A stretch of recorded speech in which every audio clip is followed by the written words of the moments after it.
Yeah, Doc. The cameraman was wrong for what he did to Lady Gaga. Yeah, we'll get to that though. Hey everyone, welcome to another episode of DTF with Frankie and Herb. I'm Frankie. And I'm Herb. We'll be discussing the 95th Academy Awards, also known as the Oscars, that took place this past Sunday, which I would have to say had many mixed reviews. If I had to choose a side, I actually enjoyed it. What about you? I agree with you, man. I enjoyed it, but Yeah. Being the movie lover I am, Right. I gotta say I always enjoy the Oscars.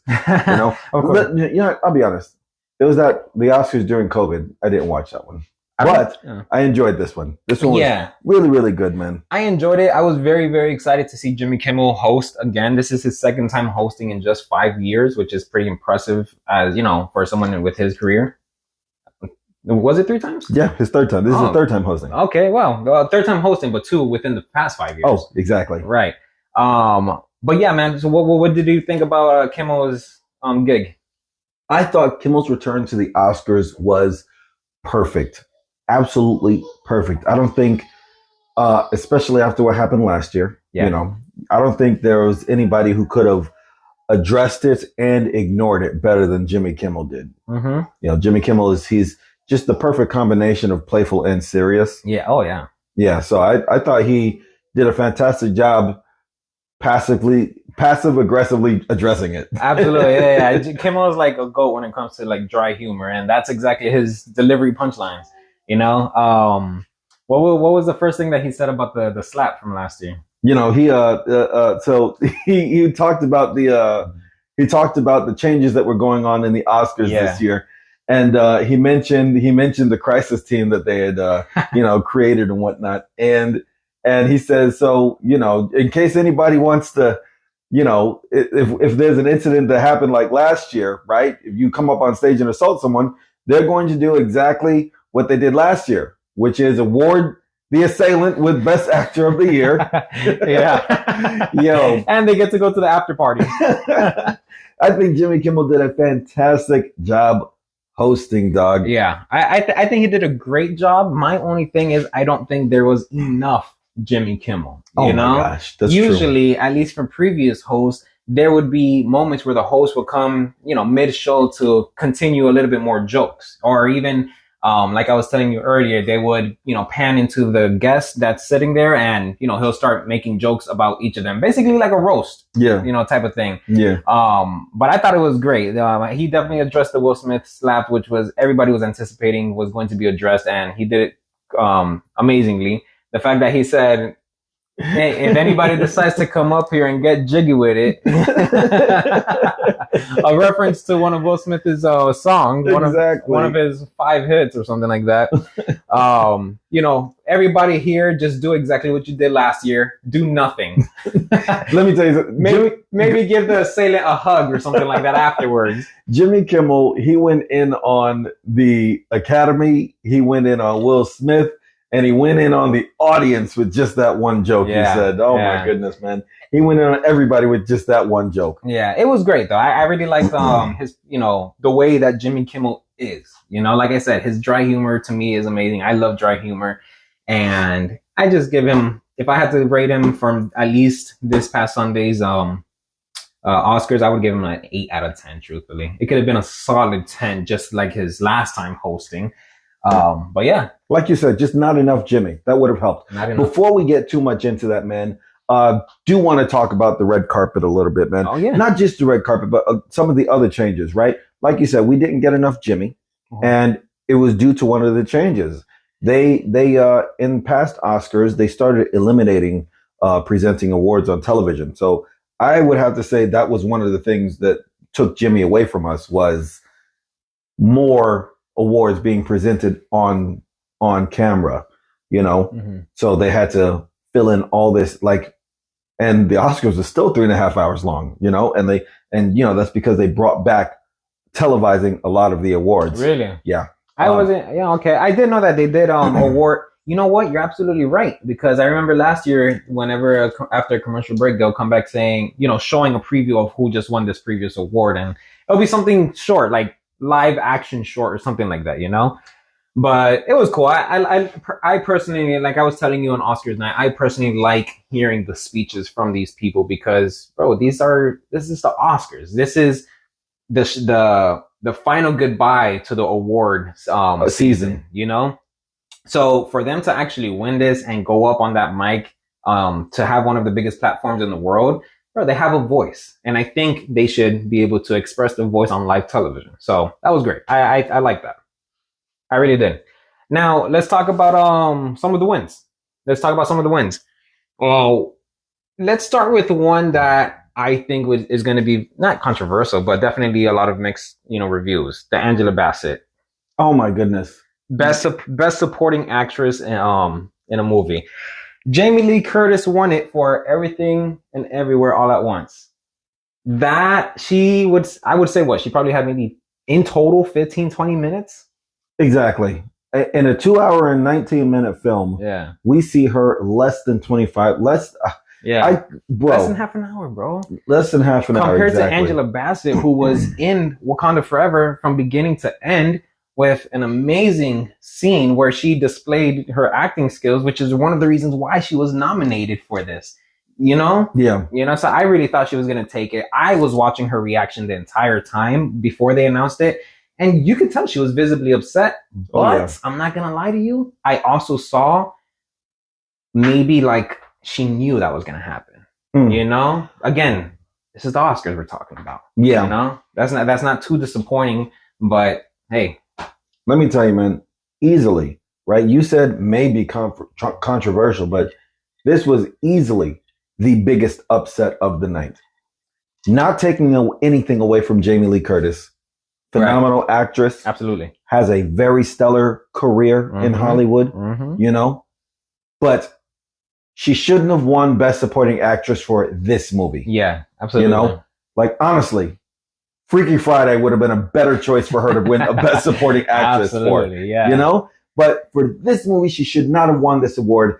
Angela Bassett snubbed once again. Oh, once again. Put some respect on her name, please. Her first and last nomination was What's Love Got to Do with It? Love Got to Do when she played Tina Turner, I think 1993 or 94. Yeah. And well, what is it? That's 1994. That's 30 years later. Exactly. Jesus. Yeah, wow. So, snubbed a second time. Put some respect on Angela Bassett's name, y'all. Yeah.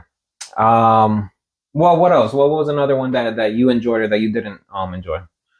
So as far as the wins, I thought Best Supporting Actor, right? The same film, Everything Everywhere All at Once. The actor's name was Ke Huy Quan. Right. And I read some headlines and some snippets about his career in Hollywood, and started at a very, very young age. He was in one of the Indiana Jones films with Harrison Ford. And, he even said on stage, he retired for about 20 years. Yeah. Retired for about 20 years. And he got that phone call for this film. And, when he got the call, he was ready. Yeah. You know what it was as well? He did make a comeback because after his time with the Indiana film, he had the Goonies hit, and then he made, I wouldn't say he made, but he was in the movie Encino Man. I don't know if you've seen it before. It's with Brendan Fraser. We'll get to him a little later. That was basically the last time I can say I saw him, in front of the camera. And he said that he thought his time was over, especially as an Asian actor. It wasn't until the movie Crazy Rich Asians came out. Have you seen that one? Yeah. Yeah, it's a great movie. I think it was good. Yeah.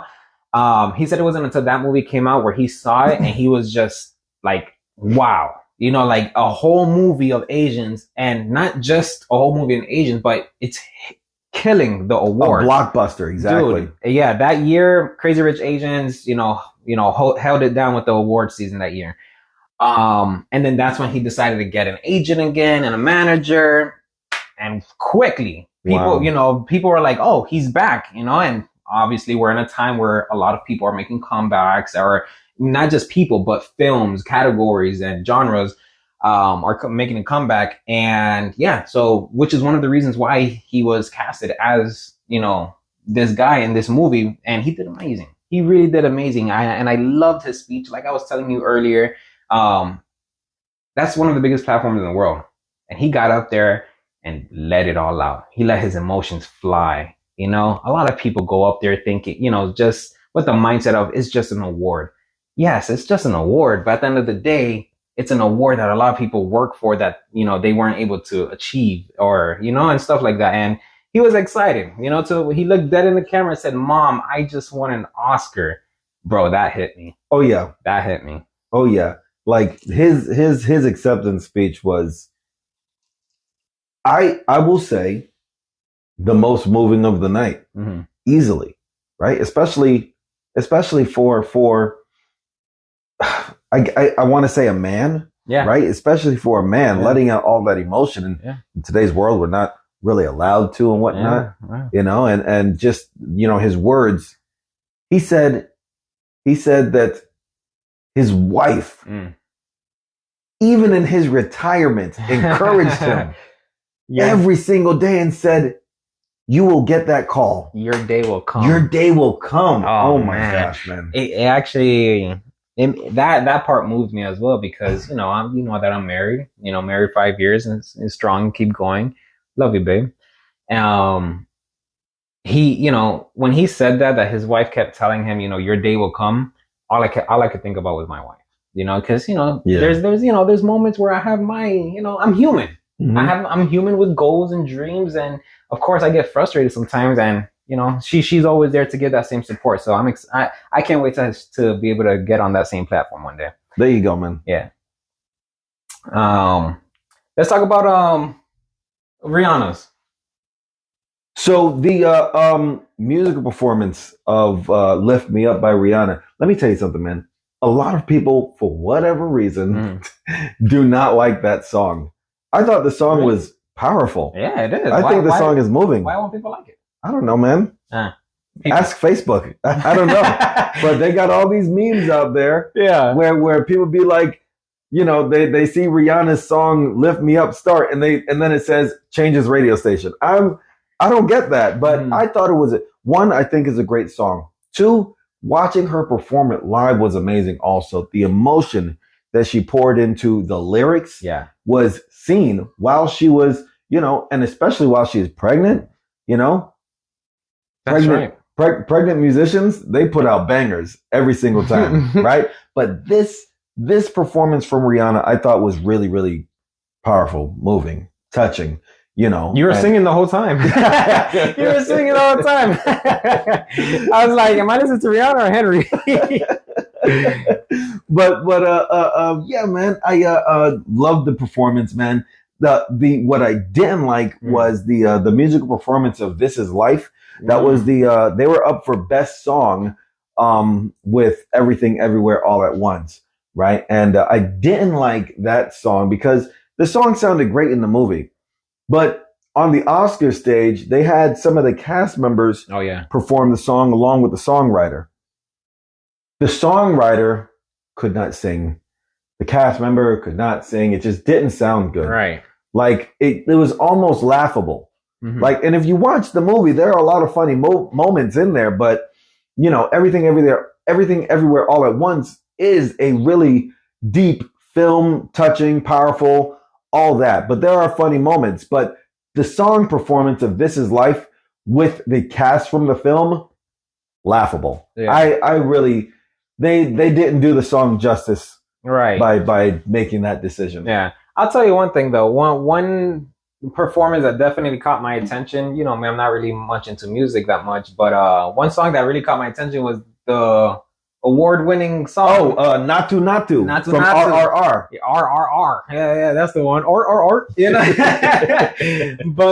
But yeah. So I've never seen the movie. I've never heard the song or anything like that. But just the fact that they killed it on stage with the choreography and everything. And like I was telling the night up, bro, look at those smiles on their faces. Oh yeah. They know that they're killing this shit right now, man. And it was just amazing. I can't recall if the song was in English or not, but regardless, man, it was great. It was great performance. I love it. Yeah, great performance, great choreography, amazing. The sound and movement was captivating. Absolutely. You know, like engaging, drawing you in the entire time you were watching. Man, So I absolutely loved that song. Also, very happy that they won best song. Even the songwriters for the song, you know, Oh yeah, they got up absolutely. and gave their speech for winning that best song, and they were just, you know, absolutely grateful, Oh yeah. humble, Oh and you yeah. know they even went back to their roots. The songwriter for the song "Natu Natu," he said that he grew up listening to the Carpenters, You and did, then he yeah. sang his acceptance speech to the tune of a Carpenter song. Really, I didn't even notice that. He just Yeah. started singing. I wasn't sure what was going on, but it was cool though. I liked it. Now, one last performance that definitely caught our attention extremely fast was Lady Gaga's, or how you pronounce it, Lady Gaga. Yeah, Lady Gaga, her performance, Lady Gaga's performance. I must first say before we go in, right? Love the song, Love Lady Gaga. love the song, love Lady Gaga. Don't like the cameraman that they hired for that job. No, you know who it is too. It could have been her assistant, agent. Who let that woman on stage with them lips like that, bro? Right? That shit was chappy, ready to crack. Oh my goodness! You like while she's singing, her lips were cracking. You could see the blood rushing to just that one line. Oh my goodness, man! They were crying for chapstick. Yeah, they definitely was. But I it was great overall in the sense of, you know, her performance. You know, it's Lady Gaga. You know, we can't say anything much more upsetting about Lady Gaga's performance or her career or anything like that. But yeah, man. What was another moment that you liked on there? I think, you know, one thing that they addressed, well, specifically Kimmel, that he addressed that I liked was the whole Nicole Kidman AMC ad. Have you seen the commercial that they play literally right before the movie starts in AMC theaters? Yeah, you're talking about the commercial that you see while you're in the theater, asking you to come to the theater. Asking you. Yeah, yeah, that's the one, right? So and you know, a lot of people don't understand that it's more than just a commercial that's played before the movies. You know, a lot of people was confused as to why AMC even did this, to the point where if it's removed, I'm not sure if it's removed or not now, but if it's removed, a lot of people will be upset about it. It became a trend. I don't know, you know, where else, but at least TikTok, Instagram, and whatnot. It became a trend where people will go to the movies, and when Nicole Kidman will show up, people start clapping. They'll just start clapping and just start cheering, and it's just so funny, to the point where the last time I went to the movies with Karina, I did the exact same thing, and I was the only one clapping, of course. And you know, it's hard, you know, being, you know, in the trend. Yeah. Not a lot of people are, but it is what it is. Oh man. Yeah, but let's get over to best actor and best actress in a leading role. Brendan Fraser, man. Brendan freaking Fraser. I first saw him, I think it was either The Mummy or George of the Jungle when I first saw him. Mm-hmm. Immediate entertainer. Absolutely. You know, he's a great actor. And I remember specifically asking myself at one point, where is Brendan Fraser? Yeah. You know, and when I looked it up, he hasn't done something in forever. And if I did look him up, it was a lot of articles as to he was blacklisted or he was ghosted or just people don't want to work with him. And it actually turned out that it was a whole nother, you know, sad event that he, you know, happened with a big time producer or a big time agent or something like that, where, you know, he sexually assaulted him, and, you know, he just stepped away. And look at this.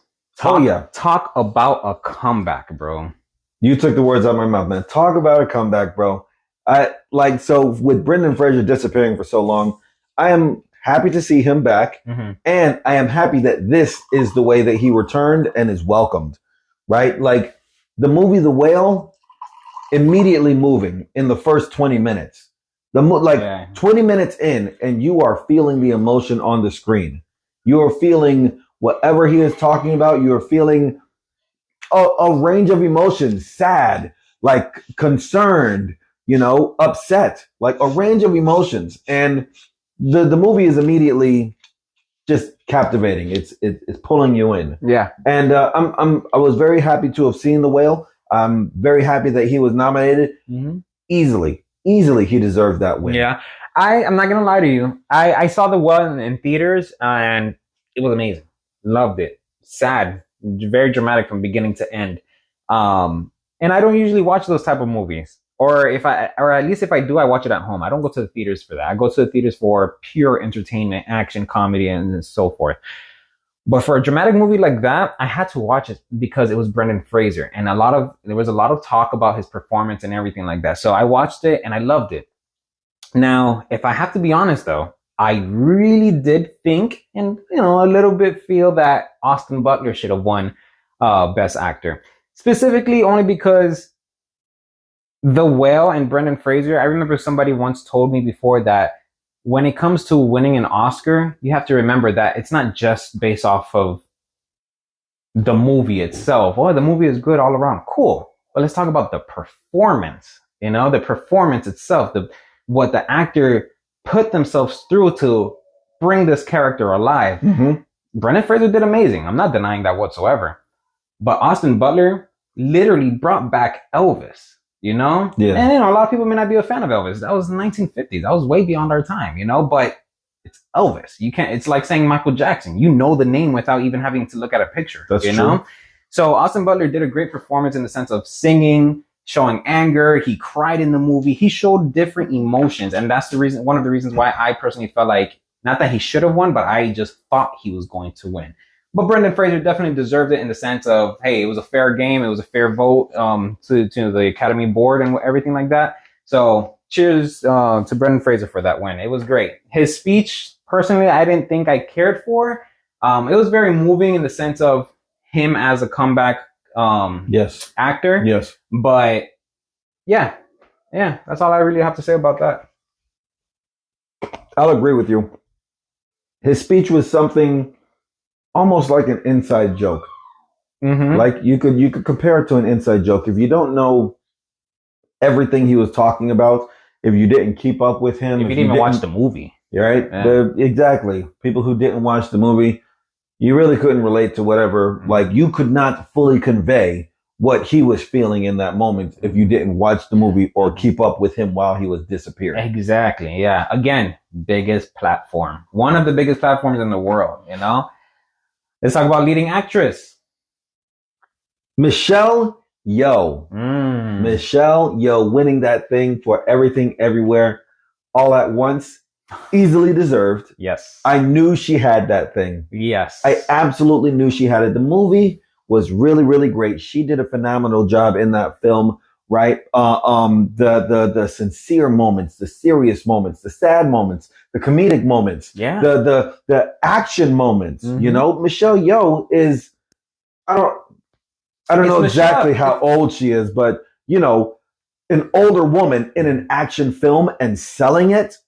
Yeah, that's how you do it properly. Absolutely, bro. Whoever the writer and directors for that movie absolutely made a woman leading action film a hit. And not just that, first Asian Oscar-winning actress.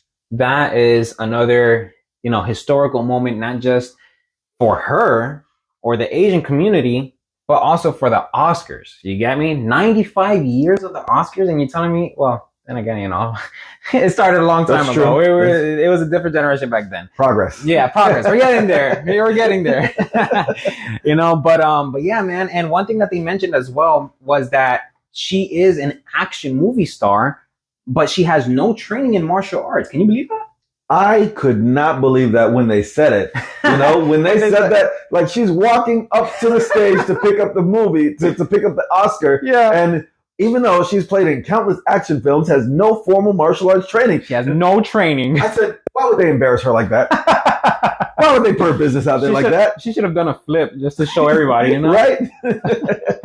But easily deserved for Michelle Yeoh. And man, I gotta say, this, like, if you have not seen Everything Everywhere All at Once, go see that thing. Go find it wherever it's streaming. Yeah. Go pay for it if you need to watch it. Absolutely. That movie hits in every area a movie could hit. Yeah, absolutely. That movie, that's at least that movie is specifically great, not just for kids, but also parents.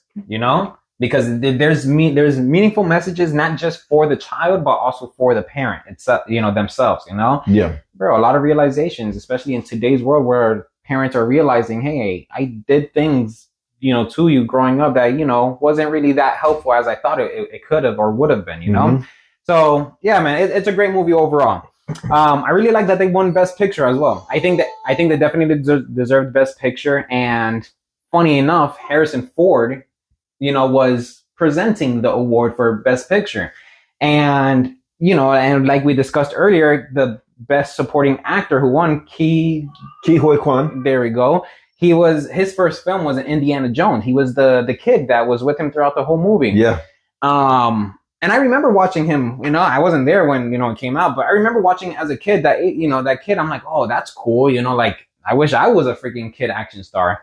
But, and then that, like we were talking about earlier, his time, went on and he didn't have any more jobs.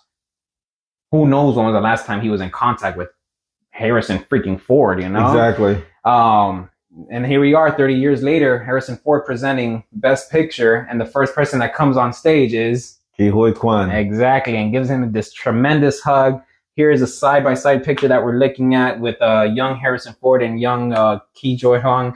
And now here they are, 30 years later, embracing that hug, and exactly like how he was in Indiana Jones, just happy and jumping. We did it. A full circle moment. A full circle. Like perfect definition of a full circle moment. It was definitely beautiful for sure.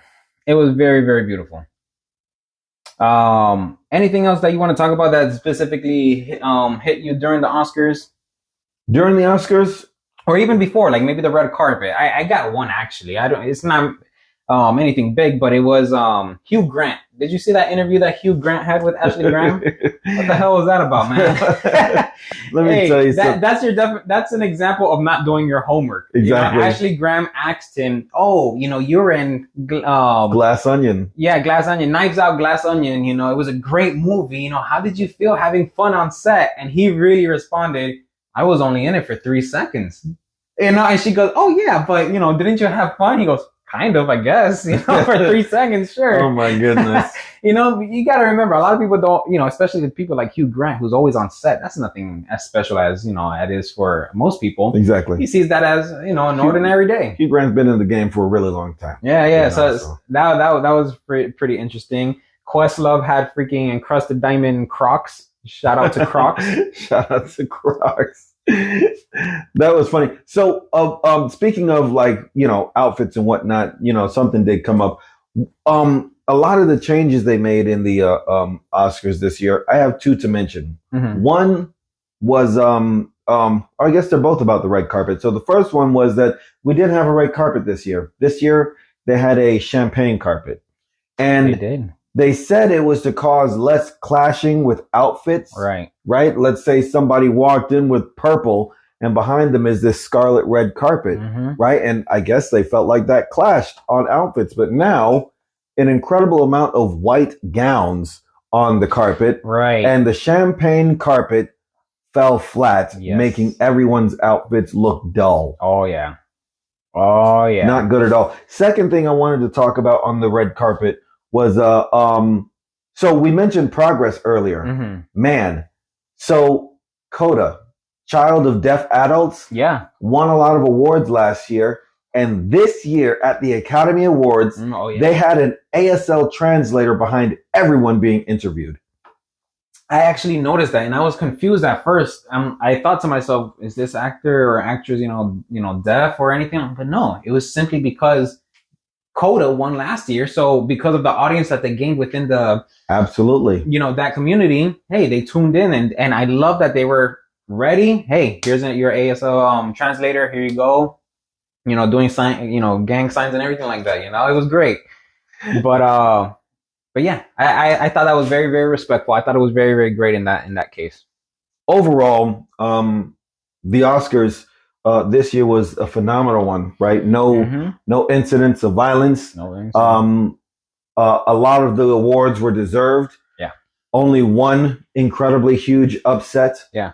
And yeah, man, I had a good time watching it, man. I did too. I had a good time watching it. If anybody else saw it, I want to say that anyone who watched the entire 3-hour award show enjoyed it as well. Oh yeah, absolutely. Yeah, and one thing that they also mentioned as well that was pretty interesting was that Warner Brothers is celebrating 100 years. 100 years, a century of entertainment. Can you believe that, man? Wow. A whole century of entertainment, which was very, very interesting. There is money in that family. Oh, what? I wish I was a Runner bro. Warner bro. but yeah, and then they also showed a clip of The Little Mermaid that's gonna come out. Is it this year? I'm pretty sure it's this year. I don't recall, but that was very exciting to watch. Yeah. Haley Bailey in full mermaid, or and more visuals on that. When we got to see Melissa McCarthy as Ursula, ooh, she's gonna absolutely kill it. Yeah, Melissa McCarthy, I cannot wait to see it. I say it all the time. I am not always down for these live remakes for these movies. Not always down, but I end up in theaters watching them anyways. Yeah. But this one, I've only been for all the live remakes. I've only been excited for Aladdin, and I'm now excited for The Little Mermaid. Yeah, I saw Aladdin. I didn't see Lion King in theaters, but we'll talk about that one another day. Yeah, Lion King was literally exactly like the animated film, but just in live action. But what else? Another thing that I saw was that for makeup and hairstyling, they gave it to the Well, which I guess I can agree. The makeup and hairstyling was definitely a win for the Well. I don't know if you saw though the presenters. It was Samuel L. Jackson and I forgot who else, but Samuel L. Jackson. He was visibly upset.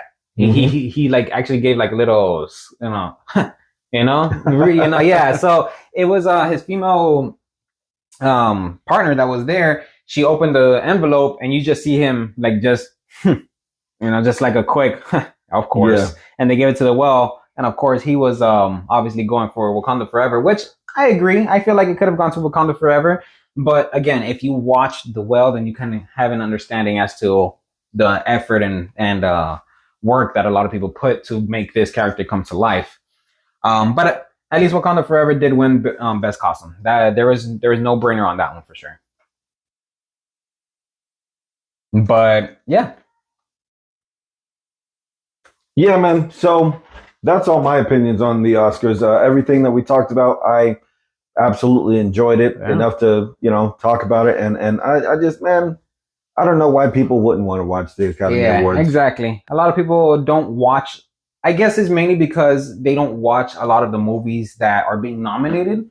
But at least for me, I always watch the Oscars because I saw it again. It was, the last shebang of the award show. If you win this, you have an Oscar title to this film in that category or whatnot. So if it's best picture, best costume, leading actor, leading actress, whatever it could be, cinematography even, man, that makes me want to watch the movie. How do you not want to watch a movie that worked so hard to win an Oscar? It's just another level of entertainment and another level of respect to the game of that, Absolutely. Yeah, but overall, I think the 95th Oscars was great. We have 5 years to get on the red carpet somehow, some way. I want to be there before on the 100th anniversary. Exactly. That'd be fantastic. Exactly. That would be fantastic. And we'll get there one day. And, we definitely appreciate everybody tuning in because you tuning in is definitely going to help us get there.